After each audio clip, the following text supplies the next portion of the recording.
les 11 disciples partent pour la Galilée. Ils arrivent sur la montagne où Jésus leur dit d'aller. En voyant Jésus, il adore, mais certains hésitent à croire. Jésus s'approche et leur dit « J'ai reçu tout pouvoir, au ciel et sur la terre. Allez chez tous les peuples, pour que les gens deviennent mes disciples. Baptisez-les au nom du Père, du Fils et de l'Esprit Saint. Apprenez-leur à obéir à tous les commandements que je vous ai donnés. Et moi, je suis avec vous tous les jours, jusqu'à la fin du monde. » Merci. Bon, j'ai un peu transformé le début, mais après, c'est vraiment tout le pasteur. Voilà, cette finale de l'évangile de Matthieu est très originale par rapport aux 3 autres évangiles. Ceci se termine par des informations données par les évangélistes, alors que ce sont des paroles de Jésus lui-même qui concluent l'évangile de Matthieu. Des paroles que l'on ne trouve nulle part ailleurs et qui sont aussi par leur contenu très originales. Et on va les regarder d'un peu plus près. Au verset 16 que nous a lu Ginette, on parle des 11 disciples qui vont en Galilée sur la montagne que Jésus leur avait désignée. Donc cette introduction, ça montre l'importance pour les disciples de bien suivre les instructions que Jésus leur avait données et de bien se rendre là où il leur avait dit. Ils sont encore dans l'attente d'enseignement de la part de Jésus. Dans l'attente d'enseignement en tant que maître. Jésus est leur maître, c'est lui qui leur ouvre la voie. Et ils n'ont pas encore sur leurs épaules la charge de la mission que Jésus va leur confier. Et cette mission, donc ça va arriver un petit peu plus loin dans les versets, ça va changer leur statut de disciples. Ils vont devenir apôtres. Ah oui, il n'y aura plus Jésus. Il part. Certes, il nous envoie l'Esprit Saint, mais eux, ils vont devoir passer à l'action. Ils ont quelque chose à faire pour le Seigneur. Voilà. Et nous, où on en est dans ces missions, dans notre relation à Jésus? Est-ce qu'on se positionne comme disciple? On aime bien être tranquille à notre place, écouter? Ou on se décide de devenir apôtre pour faire rentrer d'autres disciples? Voilà, créer des vocations de disciples. Et puis le verset 17. Le verset 17 qui dit « Quand les disciples virent Jésus, ils l'adorèrent. » Et tout de suite collé derrière, mais quelques-uns eurent des doutes. Alors, les disciples, Jésus leur dit, vous me retrouvez en Galilée sur la montagne machin, ils viennent et ils doutent. Ils le voient, ils l'adorent, mais certains doutent.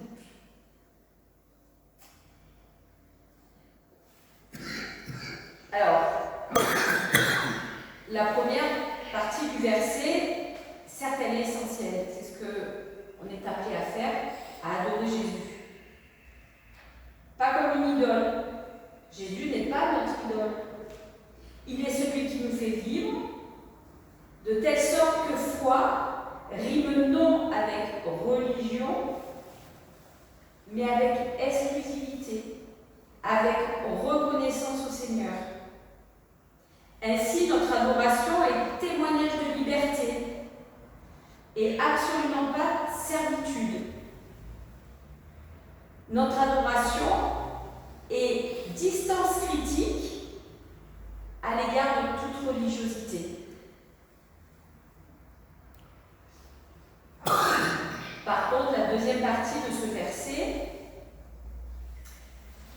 moi je la trouve rassurante. Parce qu'elle nous autorise, tout comme les disciples, elle nous autorise au doute. Parce que pour un grand nombre, les disciples, eux, ils virent Jésus. Ils le virent avant sa crucifixion et ils le virent après, dans sa résurrection. Donc, on se dit comment ils arrivent à douter. Par contre, pour nous, on n'a jamais vu Jésus. Un grand nombre. J'ai marqué, pour un grand nombre. Et ce verset 17, eh bien, il nous autorise. Il nous autorise en tant que disciples d'avoir des doutes. Alors, pas des doutes sur l'existence de Jésus, mais plutôt sur notre capacité en tant qu'apôtres de réaliser la mission que Jésus nous demande. Ben oui. Sommes-nous conscients de ces doutes quotidiens? Sommes-nous conscients de temps en temps de nous éloigner, parce qu'on a cette liberté en Jésus-Christ de nous éloigner de notre mission confiée? Alors clairement, quand on s'éloigne, c'est plus difficile pour nous. Quand on se rapproche, généralement, on est plus heureux. C'est ce que disait Paul d'ailleurs. Il disait, si je ne prends pas mon joug, ou si je le prends et que je ne suis pas content de le prendre, il va aller super lourd. Alors que si je l'accepte volontiers, il est léger. Voilà, donc sommes-nous conscients aujourd'hui de nos doutes quotidiens, de notre égarement dans la mission que Jésus exprime dans ce dernier paragraphe de l'évangile de Matthieu? C'est bon de se poser ces questions-là, de savoir où on en est. Toutefois, la phrase centrale de ce texte, 4 versets, il n'y en a pas beaucoup, 4 versets. C'est bien un envoi en mission. Jésus dit, allez donc, de toutes les nations faites des disciples, les baptisant au nom du Père, du Fils et du Saint-Esprit, et enseignez-leur à observer tout ce que j'ai prescrit. Certes, les 12 ont déjà été envoyés en mission par Jésus durant son ministère, mais c'était pas très loin, c'était pas très longtemps. Cette fois, il leur dit dans le monde entier. Donc, le monde entier, c'est grand. Et c'est pas que pour les Juifs, c'est pas que pour leur petite communauté, non, c'est tout le monde, les païens aussi. Et puis, pour faire une mission aussi importante, ça ne sera pas en 2 jours, ça sera pour toute leur vie en définitive, pour très longtemps. Et pour ça, la tâche, elle peut sembler énorme de faire des disciples dans le monde entier et surtout d'aller prêcher la parole vraie.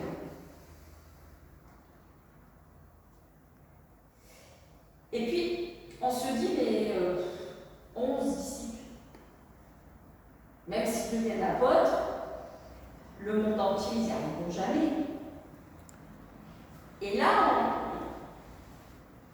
on arrive à conclure que dans ce texte, Matthieu, il nous dit, toi là, il va falloir y aller aussi dans le monde.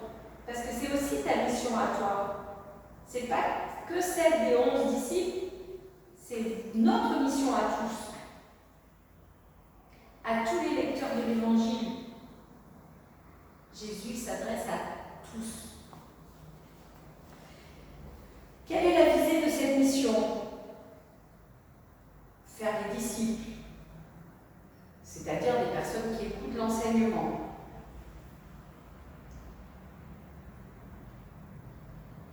Mais c'est aussi faire des apôtres. Parce que s'il n'y a que des disciples pour écouter, Jésus étant plus là, ils n'écouteront pas longtemps. Donc il va falloir que des disciples deviennent apôtres et que ces apôtres amènent encore des disciples. Et par quels moyens? Alors, bien par la transmission que Jésus a prescrit, et puis par le baptême. Alors cette mention du baptême est assez étonnante, car dans tout l'évangile de Matthieu, il n'a été question que du baptême pratiqué par Jean-Baptiste. Certes, il n'a pas baptisé n'importe qui, il a baptisé Jésus, mais cela a été un moment important pour Jésus lui-même, mais ensuite dans l'évangile de Matthieu,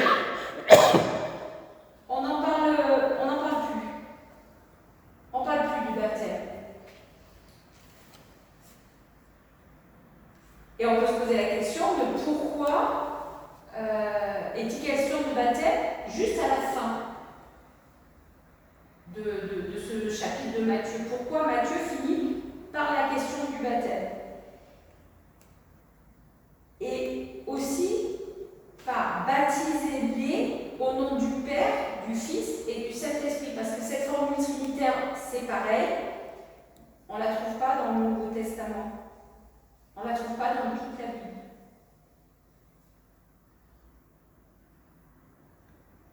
On peut parler du Père, du Fils, on peut parler du Fils et du Saint-Esprit, mais très rarement, la Trinité est positionnée comme ça dans la Bible.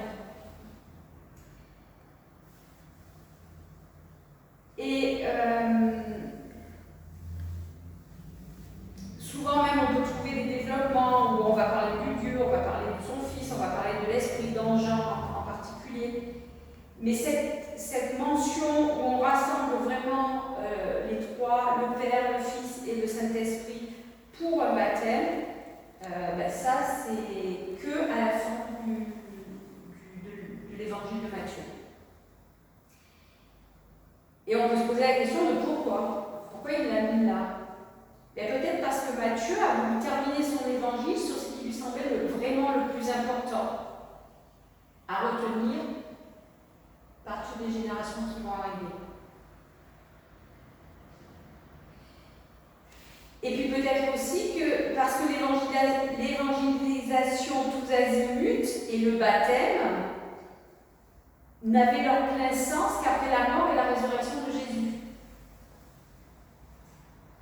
C'est en effet au moment de sa mort que, d'après Matthieu et Marc, un centurion, donc un non-juif, déclare que Jésus est le Fils de Dieu. Ce qui signifie que cette mort concerne réellement toutes les nations.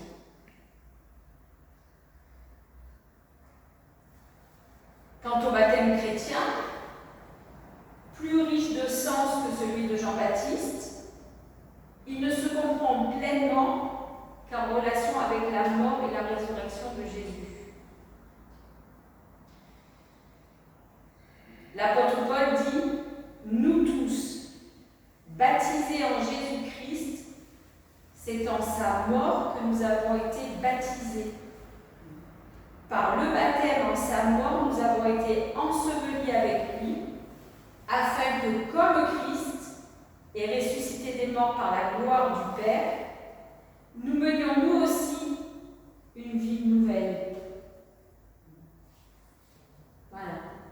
Le baptême, c'est d'abord on meurt et après on ressuscite. Il ne faut en effet jamais oublier que lors du baptême, la plongée dans l'eau est signe de mort et la sortie de l'eau est signe d'une vie nouvelle. Quand on a en tête ce sens du baptême, il est bien compréhensible que seul le ressuscité ait pu donner à ses disciples l'ordre de baptiser, et cela de la façon la plus large possible. Alors, c'est dommage que l'on ait par la suite trop souvent considéré le baptême comme un simple geste de purification. On comprend ainsi que la formule Père, Fils et Saint-Esprit n'est pu être prononcée qu'après la mort de Jésus, après qu'il ait remis son esprit au sien, et après sa résurrection opérée par son Père. Ceci dit, la formule elle-même n'est pas facile à transmettre, et ses implications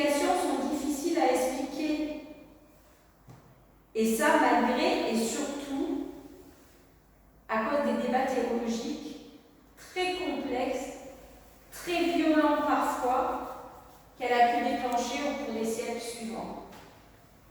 Notre passé, en définitive, notre historique en tant que chrétien dans l'Église. Et oui, vraiment, la mission qui est confiée par Jésus aux apôtres, puis à nous qui sommes leurs lointains successeurs, cette mission est lourde, longue et compliquée. Et il pourrait y avoir de quoi se décourager. Mais Jésus, il ne s'arrête pas juste à donner un ordre et débrouille-toi. Non, non.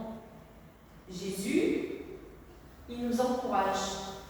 Et il nous encourage de deux façons. Avant d'envoyer les disciples, il leur dit « Tout pouvoir m'a été donné dans le ciel et sur la terre. »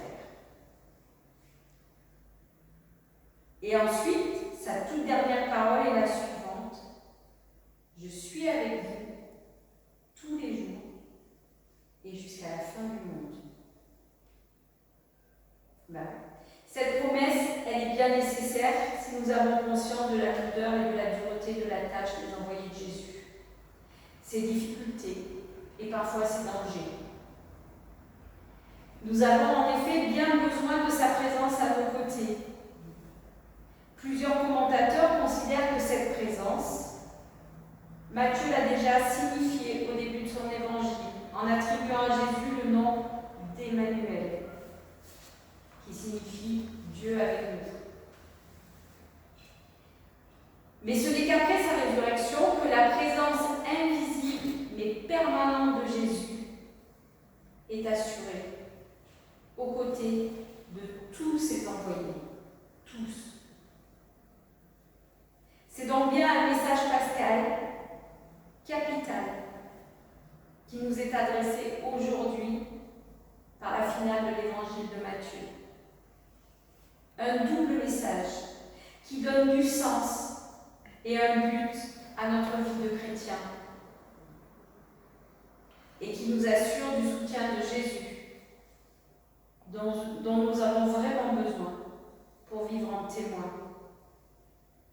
Alors, réjouissons-nous